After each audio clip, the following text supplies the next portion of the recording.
All right, let's talk about something really different today. In the world of crypto, it feels like everything is for sale, right? Everything has a price, a market, a chance to shoot for the moon. But what if I told you about a new kind of token that you can't sell? Ever. That's what Soulbound tokens, or SBTs, are all about. And the fact that you can't sell them, well, that's what makes them a potential game changer. No, seriously, take a second and let that sink in. A digital asset sitting in your wallet that is permanently and unchangeably yours. It's not about making a quick buck, it's about proving something. This one little twist completely flips the script on what digital ownership even means. So here's how we're going to break it all down. First, we'll cover what SBTs actually are. Then we'll get into the secret sauce that makes them non-transferable.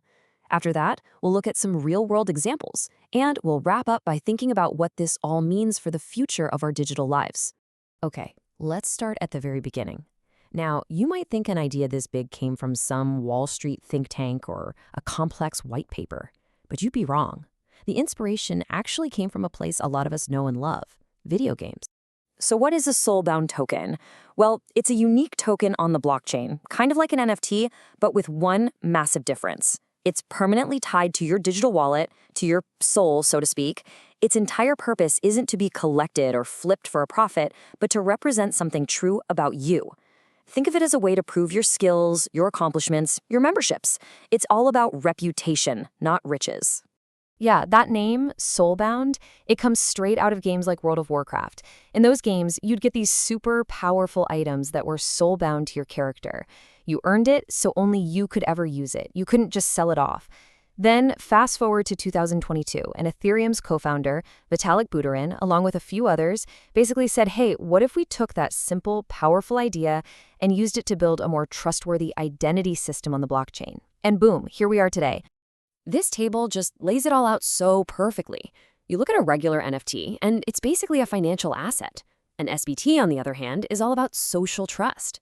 Its value isn't based on market hype, it's based on what it lets you do or what it proves. Just by making them non-transferable, you change their whole reason for existing. This isn't just a new flavor of NFT, it's a totally new kind of digital object. So we get the what, but now for the how. How in the world do you actually make a digital token impossible to sell? Well, the answer isn't some complex wizardry, it's actually baked right into the code. It's almost shockingly simple. See, a normal NFT is run by a smart contract that has lines of code for things like transfer from. That's basically the sell button or the send to a friend button. To create an SBT, developers, well, they just delete that part of the code. The button is gone. By doing that, the token gets locked into the wallet it's first sent to, forever. It's bound. Simple as that. So this is what it looks like in practice. Let's say your university wants to issue your diploma as an SBT. They mint or create the token, but they don't list it on a marketplace. Instead, they send it straight to your personal crypto wallet. And the second it lands there, that non-transferable code kicks in, and poof, that diploma is bound to your digital identity. You earned it, and you're the only one who can ever hold it. And this quote just hits the nail on the head. It's such a fundamental shift in how we think about digital value. I mean, when you can't sell something, its only real value comes from what it represents, what it proves. Your real-life diploma is valuable because it proves you graduated, right? Not because you can sell it. SBTs are just bringing that exact same logic into our digital lives. Okay, so the theory is cool, but where's the rubber meet the road? What could you actually use these for? This is where it gets really fun. Think of SBTs as the building blocks for a completely verifiable digital resume that you and only you own and control. Just imagine your university diploma as an SBT. An employer could verify it instantly, no more calling the registrar's office. Or think about a professional license, maybe for a doctor or an engineer, that's literally impossible to forge. It could even be your proof of membership in an online club, proving you have voting rights, or that you volunteered for a good cause. Each SBT becomes another trustworthy, verifiable entry on the resume of your life. So the reason this is all so powerful really comes down to these three things. Because you can't sell or fake an SBT, its authenticity is off the charts. That, in turn, builds trustworthiness. We know for a fact that the person holding a diploma SBT actually earned it. And to top it all off, it's all instantly verifiable on a public blockchain by anyone. That's a pretty potent combination.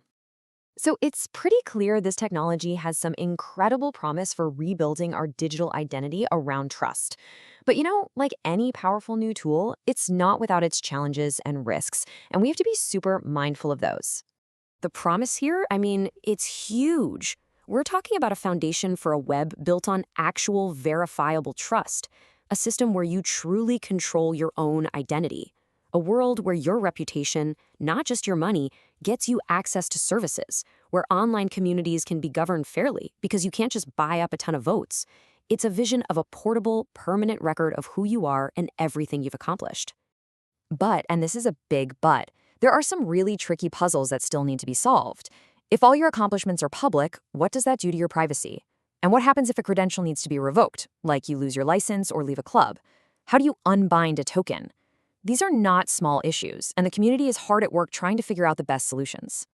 When you zoom all the way out, the ultimate vision starts to become really clear. The goal is for your crypto wallet to grow up, to evolve from just being a place to hold money and JPEGs into something way more profound, the home of your verified digital identity, curated and controlled by you. So I'll just leave you with this question to chew on. As we live more and more of our lives online, building careers and communities in these digital spaces, could our crypto wallets become the single most honest and verifiable resumes we've ever had? It's a pretty wild future to think about. Thanks so much for watching.